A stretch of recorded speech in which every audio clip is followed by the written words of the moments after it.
এত বছরের জিন্দেগি শেষ করে, সফর শেষ করে যখন কবরে যাব, কবরের মধ্যে আমলে ব্যাগ যখন খোলা হবে, সেই ব্যাগ যদি খালি থাকে আমার আল্লাহর খারাপ লাগবে না? আপনারা বুঝতে পারছেন? বস কোন রকম ব্যবসা করতে করতে একেবারে শেষ মুহূর্তে এসে যাই নামাজ পড়ে দাঁড়াই, 2 মিনিট দেন একটু নামাজটা পড়ে নেই, আমার আল্লাহর খারাপ লাগে না? এত ইজ্জত, এত দোকান, এত পয়সা দিলেন, আপনি ওই শেষ 2 মিনিট আমার আল্লাহর জন্য বেছে নিলেন। আপনি মনে করেছেন আপনার নামাজের মুখাপেক্ষী আমার আল্লাহ? ওই রাস্তার কোনার মধ্যে যে পাথর পড়ে আছে সেও আমার আল্লাহর তাসবিহ পড়ে, সেও আমার আল্লাহ।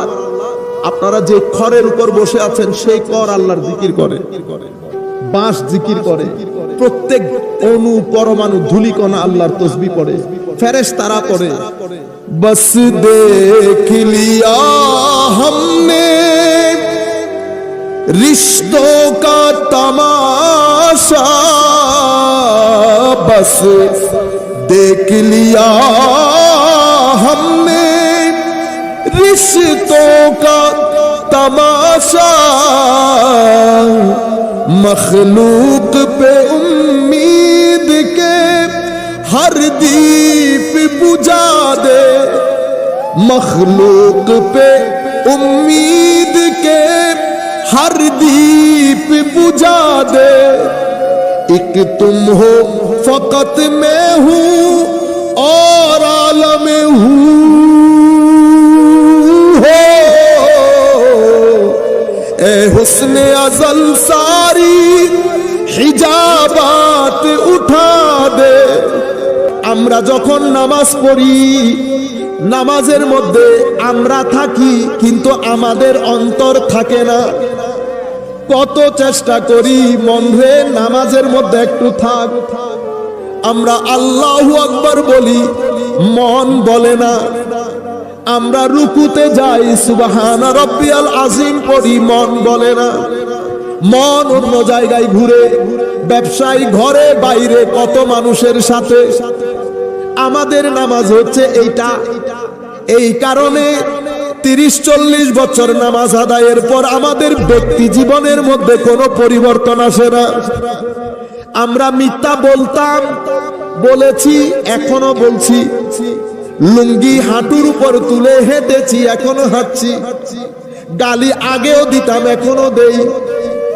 আগেও মানুষের সাথে মিথ্যা বলতাম, এখনো বলি। আল্লাহর হায়া আসে নাই, আল্লাহর ভয় আসে নাই। কখনো রাস্তায় চলতে চলতে হঠাৎ করে ভিতর থেকে ঢুকরে কান্না আসে নাই আল্লাহর জন্য। কখনো রুকুর মধ্যে মনে হয় নাই কাশ আজকে যদি রুকু থেকে উঠতে না হইতো। এটা অনেক মানুষের মাথায় আসে রুকুতে যখন মজা বেড়ে যায়। কত মানুষ সিজদা করার পরে চিন্তা করে যদি সিজদা থেকে না উঠতে হইতো। এত মজা আল্লাহ সিজদার মধ্যে রেখেছেন। আমার ভাইরা 30-40 বছর নামাজ পড়েছি, সিজদাও কখনো লম্বা হয় নাই, রুকুও কখনো লম্বা হয় নাই। আমাদের জবান ওই আগে যা এখনো তা, কান এখনো তা আগে যা। হজের পর হজ করেছি, আমাদের ব্যক্তি জীবনের মধ্যে কোনো পরিবর্তন আসে নাই। কেন? কারণ আমার আল্লাহ নামাজ যেভাবে পড়তে বলেছেন আমরা নামাজের হক আদায় করি নাই। নামাজের আদব, নামাজের রুকন, নামাজের ভিতর বাইরের আদব মোহাব্বত আমার আল্লাহ সূরাতুল মাউনের মধ্যে বলছেন ফাওয়াইলুল লিল মুসাল্লিন আল্লাযীনা হুম আন সালাতিহিম সাহুন।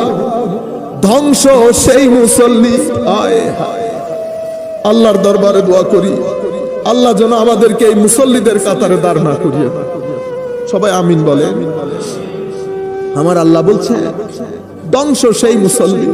কারা? মওলা।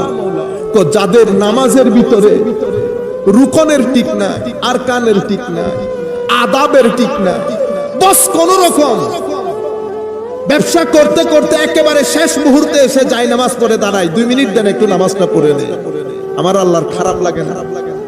এত ইজ্জত, এত দোকান, এত পয়সা দিলেন, আপনি ওই শেষ 2 মিনিট আমার আল্লাহর জন্য বেছে নিলেন। আপনি মনে করেছেন আপনার নামাজের মুখাপেক্ষী আমার আল্লাহ।